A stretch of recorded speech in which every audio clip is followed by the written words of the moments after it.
도쿄 신주쿠 새벽 5시 72살 다나카 씨가 편의점 유니폼을 입고 출근합니다.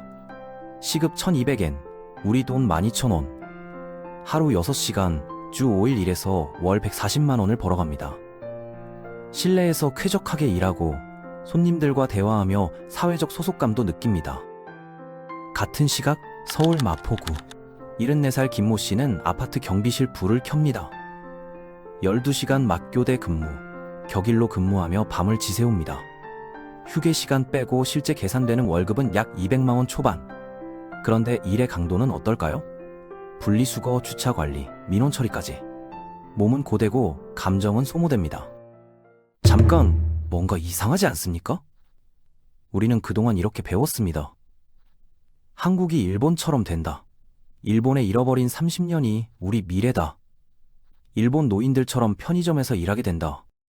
하지만 이 프레임은 현실을 반만 보여줍니다.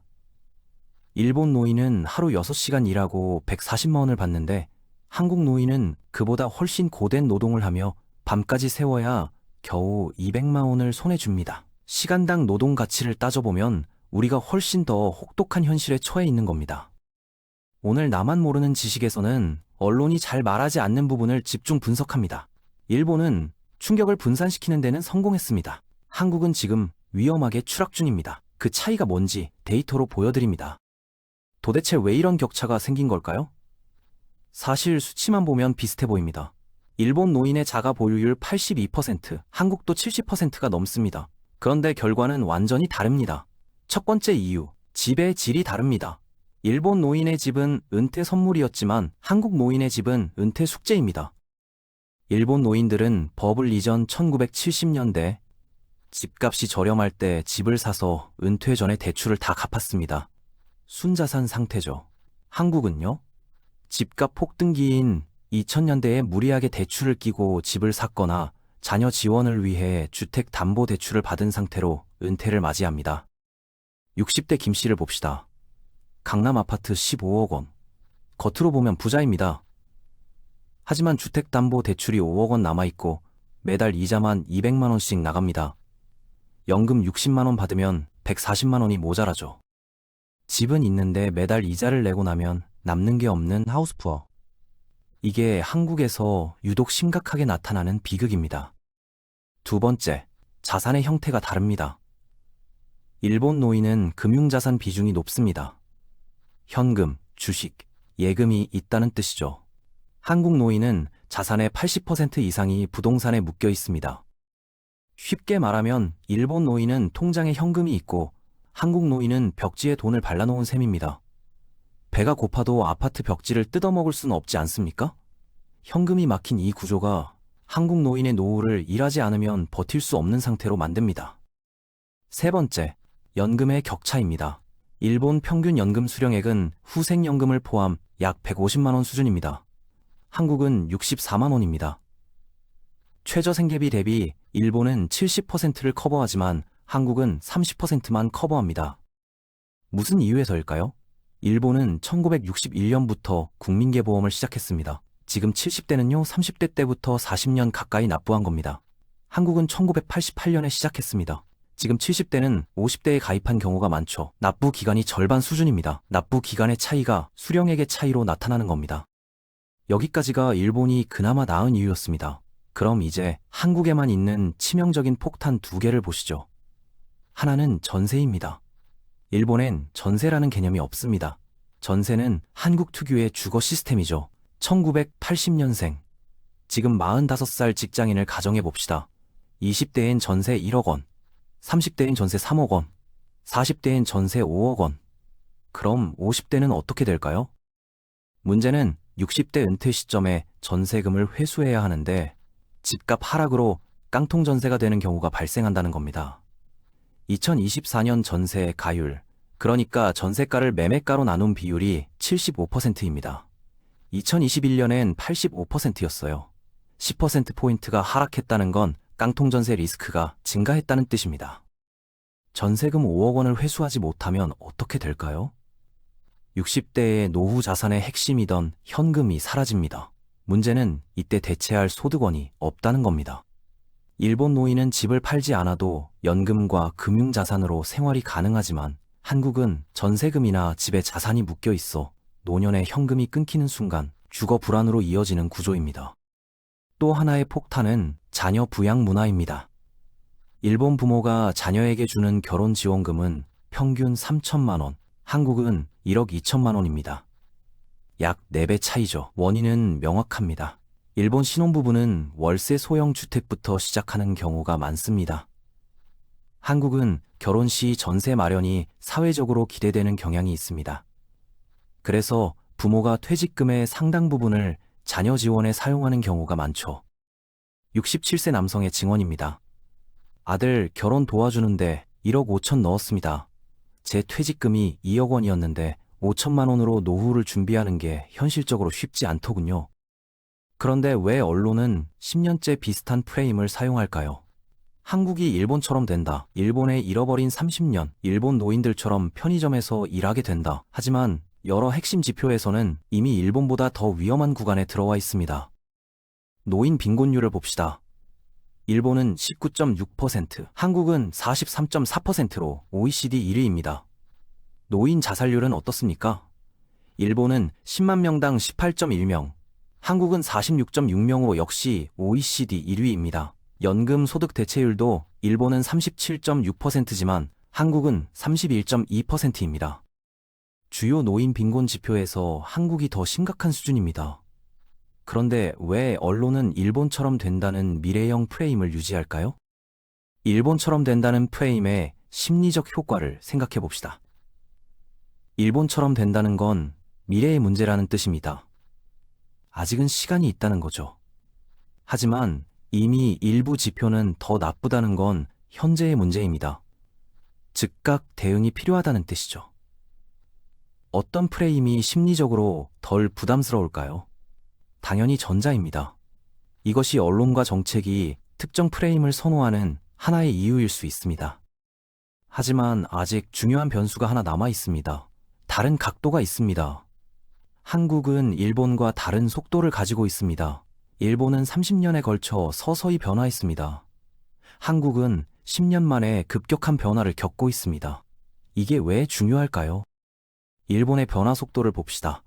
1991년 버블이 붕괴했습니다.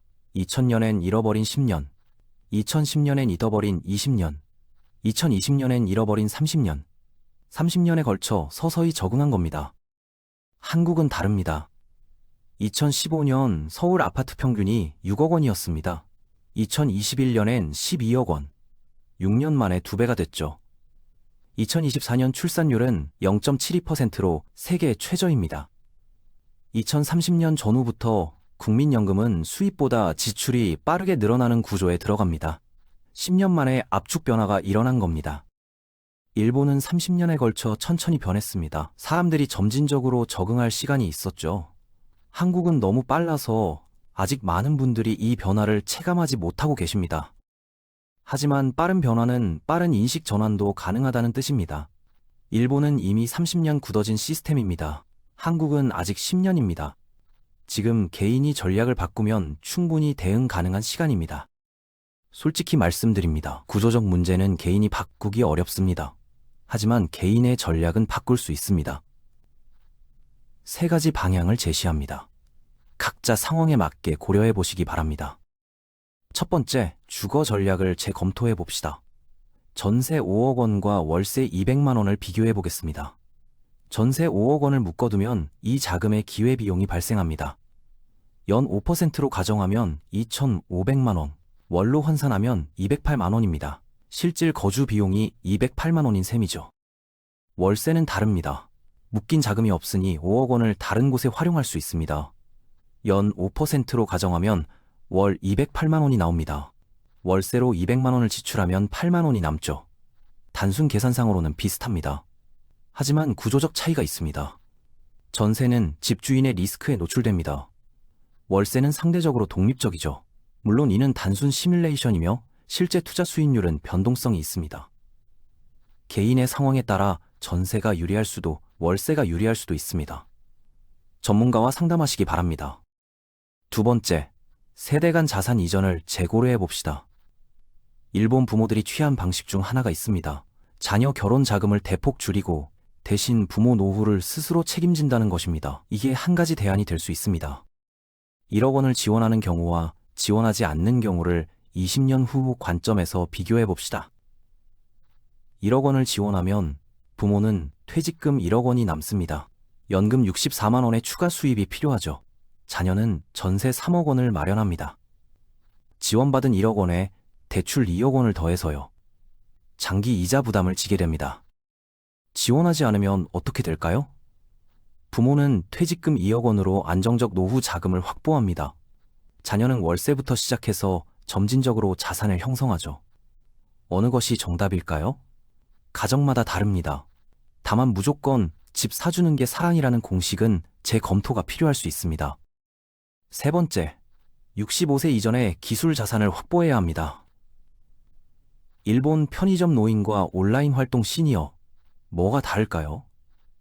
72살 전직 대기업 과장은 월 140만 원을 받습니다. 시급 노동이죠. 은퇴 후 시작했을 땐 기존 경력을 활용하기 어려웠습니다. 76살 유명 시니어 크리에이터는 월 수입을 구독자 수 기반으로 추정할 수 있습니다. 은퇴 후 가족 협력으로 새 영역을 개척했죠. 물론 두 번째 사례는 매우 예외적인 성공 케이스입니다. 대부분의 시니어가 이렇게 될 수는 없습니다. 하지만 중요한 건 나이가 아니라 이름으로 돈 버는 구조를 만들었다는 점입니다. 50대부터 고민하십시오. 회사 명함이 아니라 개인 브랜드로 수익을 만드는 방법. 온라인 강의든 컨설팅이든 소규모 사업이든 준비하지 않으면 선택지가 극단적으로 줄어듭니다. 정부가 만든 시니어 일자리도 있으니 알아보세요. 노노케어, 도서관 봉사, 돌봄, 행정보조, 민간형 일자리까지 한 달에 몇십만 원이라도 현금 흐름을 완전히 끊기지 않게 만드는 건 노후에서 생각보다 큰 차이를 만듭니다. 일본은 30년 걸려 천천히 변했습니다. 한국은 10년 만에 빠르게 변하고 있습니다. 빠른 변화는 위험이지만 동시에 빠른 개인 전략 수정도 가능하다는 의미입니다. 구조는 바꾸기 어렵습니다. 하지만 개인 선택은 바꿀 수 있습니다. 지금 고려해 볼 수 있는 것들이 있습니다. 주거 전략. 전세와 월세와 자가 중 내 상황에 맞는 건 뭘까요? 세대 간 자산 이전, 지원의 적정선은 어디일까요? 개인 기술 자산, 은퇴 후에도 통하는 나만의 강점은 뭘까요? 여러분의 20년 후는 어떤 모습일까요? 데이터는 경고하고 있습니다. 하지만 개인의 준비에 따라 결과는 달라질 수 있습니다. 이 이야기가 불편했다면 그건 당신 인생과 무관하지 않다는 뜻입니다. 지금 선택하지 않으면 선택지는 줄어듭니다. 댓글로 여러분의 생각을 공유해주세요. 그리고 주변 분들과 이 정보를 나눠주십시오. 정보는 공유될 때 더 큰 가치를 만듭니다. 오늘은 여기까지입니다. 구독과 좋아요는 더 나은 정보를 만드는 원동력입니다.